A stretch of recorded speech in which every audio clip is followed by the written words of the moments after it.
Hello mga be, ayan, magbibigay lang ako ng update about sa nangyari kay tatay at mga nangyayari pa. For now, pang 4 days niya na sa ospital and unang araw nga nang dala namin sa kanya doon is gusto niya na magpa-uwi, nagpapasaway siya. Dahil nga first time niyang ma-ospital and nakakita siya doon ng mga taong nagkakanda, ano ba yun, nawawala ng buhay. Ayan, so natakot siya para sa sarili niya. So sabi ko, pagka umuwi kayo, nasa daan pa lang kayo, wala na kayong buhay kasi nga hindi siya halos makahinga. Ngayon, pang 4 days niya na and may nangyari. So, ang nangyari, okay naman na si tatay. Kaso, ganun pa rin yung katawan niya, maga pa rin yung tiyan niya, pati mga paa niya. Pero, ako gustong-gusto ko si tatay na magstay sa ospital para malapatan ng gamot. At gumaling ba. Pero si tatay nagpapasaway at gusto niya nang umuwi. So, gusto niya nang umuwi at yung mga bantay niya, si kuya, si Jewel, inaaway niya. Kasi nga sa sobrang gutom niya, sa ospital kasi bawal ka pakainin. Lalo na pag nag-oxygen kasi nga baka malagyan ng pagkain or tubig yung baga. So, mga kahapon, hanggang ngayon, tinanggal niya na yung oxygen niya, pinapakita niya na kaya niya nang huminga mag-isa. Pero hindi pa rin stable yung kanyang paghinga. Tapos, yung mga bantay niya, inaaway niya, si kuya at si Jewel. So, kagabi, sinuntok niya si kuya. Ayan, so, sabi ko na lang huwag papatulan kasi nga siguro naaburido sa sakit nararamdaman. Tapos, hindi pa siya kumakain, nagugutom siya, bawal siya kumain. So, ang ginawa niya, bawal siya tumayo, bawal siya umupo, kailangan nakahiga lang siya. Pero ang ginawa niya, lahat ng bawal ginawa. So, nagpasaway siya dahil gustong-gusto niya na umuwi. Ang bukang bibig niya, gusto niya, doon na lang daw siya sa bahay. Kung ano man ang mangyari sa kanya is, okay na daw sa kanya kasi at least nasa bahay siya, nakikita niya yung mga apo niya, mga anak niya, natatawag niya. Kaysa naman daw doon sa ospital na, kaysa malagutan daw siya doon ng hininga, nang nandun siya sa ospital, ayaw niya daw yon. So, gusto niya na lang umuwi para doon na lang magtitik ng gamot and, titingnan kung ano, kasi yung sakit talaga ni tatay is malala. So, critical nga yung kondisyon niya, kaso gusto niya umuwi. So, ganun siguro kapag magulang, no? Kahit may masakit sa'yo, sasabihin wala, hindi niya gugustuhin na magpabigat sa iba, sa pamilya, kaysa ikaw yung kanyang tunay na nararamdaman, no? So, alam ko naman sa sarili ko na may masakit kay tatay, pero ayaw niya lang ipakita. Sinasabi niya lagi na okay siya, pero kahit hindi naman. Ito yung mga nangyari at mga mangyayari later, kasi today nga, ano ba ngayon? Is February 22. Today is February 22 and lalabas na nga si tatay. At doon na lang sa bahay nga magpapagaling. Pumirma ng waiver yung kapatid kong babae, si Blessing. Katunayan na si tatay is voluntaryong lumalabas and pumirma rin siya. Dalawa yung pinirmahan niya. Yung isa, ang dahilan kung bakit lalabas si tatay at yung waiver na wala silang pananagutan. Kung sakali may mangyari masama kay tatay sa labas ay wala silang pananagutan. So, sa amin, ako talaga gusto kong gumaling si tatay sa ospital, pero sabi niya, mamamatay lang siya doon kasi hindi siya pinapakain. Pasok lang na pasok yung gamot, pero walang laman ng tiyan niya, wala siyang kinakain kahit ano. Sa ospital, nasa emergency room siya, napakadaming pumapasok doon na nawawala ng buhay, kaya natatakot siya na doon din siya abutan. So, yung nakakatawang part is, nung nasa ospital siya, nagkukwento yung kapatid kong lalaki, na kapag daw lumalapit yung doktor sa mga pasyente, tapos, tinititigan niya daw ng masama kasi baka daw siya ang lapitan at ipump daw yung dibdib. Kaya nilalakihan daw ni tatay yung mata para sabihin sa kanya na ipaalam sa doktor na buhay pa siya. Na hindi kailangan ipump, buhay pa siya, pumapasag pa siya. Kaya ang ginawa niya, pasaway na siya, talagang gusto niya na magpa-uwi. And wala kaming magagawa, buhay naman niya yon. At ayoko din naman na sa bandang huli, sisihin niya ako na mawalan nga siya doon ng buhay. Tapos hindi namin siya magagawa. And doon pa lang sa hospital ng public is nagpapasaway na siya. How much more pagka sa private pa siya.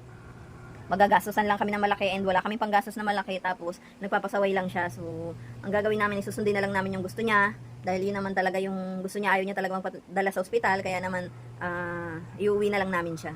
So yun, update ko na lang uli kayo sa mga susunod pang mangyayari. Maglalaba ba?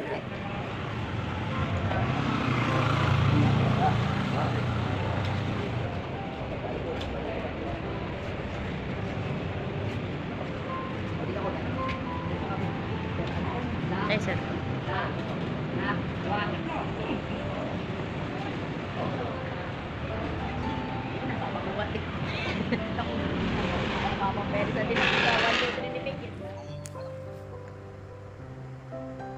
Isingin mo, ipump mo, ano mo, yung dibdib. Ayaw nga niya dumiran. Kahit anong gawin. Tawag ginagin ako to, kahit nililis pa lang ako to, Ano lang siya, oo. ano siya, parang masakit ang mukha naman pag sinagi mo siya. Sabi ko nga, parang bago siya ng tubig. Tay? Tay? Tay? Tay. Dapat mo sa ano, tayo. Yeah. Tay? Tatay? Tay? Nagpauwi lang talaga kayo, Tay. Tatay? Tatay? Tatay? Uy. Si Eileen, tawagan nyo. Nagpauwi lang talaga. Nagpauwi lang talaga siya. Kaya mo nangihilay. Ay, totoo. Nagpauwi lang talaga si tatay diyan. Kaya ano, nararamdaman niya talaga siguro. Tatay! Tay! Nahirapan ka na ba? Hindi mo na kaya? Hmm? Hindi mo na kaya? Nagpauwi lang talaga kayo? Nahihirapan na ba kayo, Tay? Hindi nyo na kaya? Ha? Sige, sige, okay lang. Magpahinga ka na. Magpahinga ka na, Tay, kung hindi mo na kaya. Maitim na yung labi ni tatay mo. Asa si kuya? Gisingin mo. Mahal na mahal ka namin. Mahal na mahal ka namin, Tay. Naririnig mo pa. Magpaalam na kayo kay tatay. Isa-isa na kayo magpaalam. Naririnig kayo niyan. Naririnig pa kayo niyan. Sabihin nyo na ang mga gusto nyo sabihin. Ha? Nung umuwi siya, natulog agad? Hindi. Nung una, nilaro yung mga apo niya. Sabay, nagiga dito. Tawagin nyo si Tenten. Tawagin nyo.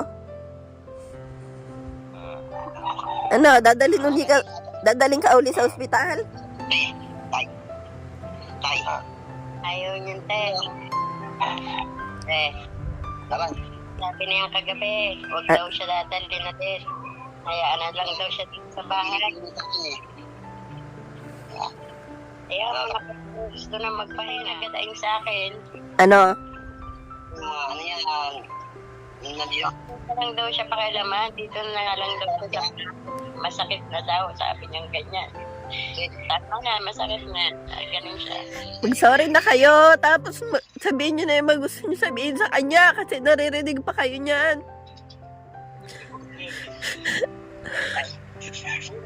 Ate, Ha? kanina niya pa tinatawag si Pango. Kaya nga tatawagan ko ay sumagot eh. Mapilit kasi siya, gusto niya nang lumabas. Sinabihan na ng doktor pag yan eh lumabas. Hindi pa yan naabutin sa bahay, eh wala na. Buti nga't umabot. Hayaan nyo na lang siya magpahinga dahil siguro masakit na yung mga katawan niya. Wala naman nangyari sa ospital. Malaki pa rin yung ano niya kasi nga hindi siya kasi nagpapasaway nga siya. Gusto niya lang magpauwi. Tay, nagpadala ako kay Jebby. Kunin nyo na.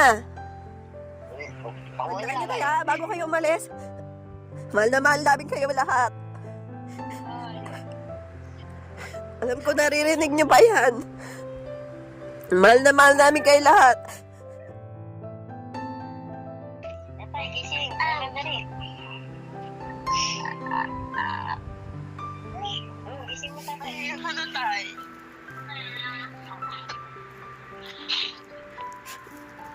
Huwag ka na mag-alala sa amin, Tay. Kami nang bahala.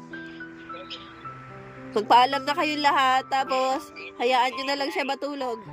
At least payapa siya. Nandiyan siya sa mga kwarto niya, nandiyan siya sa bahay niya. Yan naman ang gusto niya, kaya nagpapauwi siya. Hayaan nyo na lang siya magpahinga, kaya napapagod na siguro siya, napapagod na yung isip niya, tsaka yung katawan niya. Paalam ka na, Eileen. Ikaw lang iniintay yata niya, kanina ka pa hinahanap. Tay, si Ilin to. Si Ekos to, tay. Pag hindi na kaya, tay. Mahirap kayo. Pag hinakantay na kaila. Tanggap na namin, tay.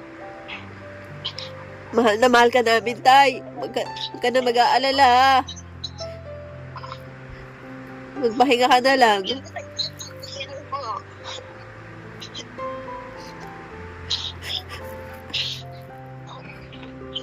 Inintay niya lang talaga magpauwi dyan. Talaga nagpauwi talaga siya dyan. Ayaw na ayaw niya sa ospital kasi gusto niya makita yung mga apo niya, mga anak niya. Saan?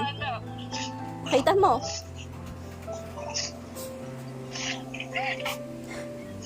Pakita mo sa akin.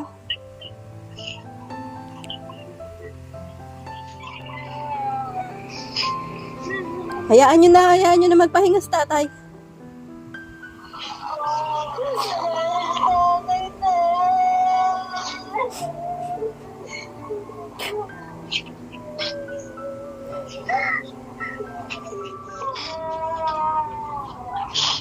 Hindi na kinaya ni tatay. Hindi na nga kakayanin ni tatay kasi nga nasa bahay lang siya. Kailangan niya ng oxygen. Eh kaso ayaw niya nga.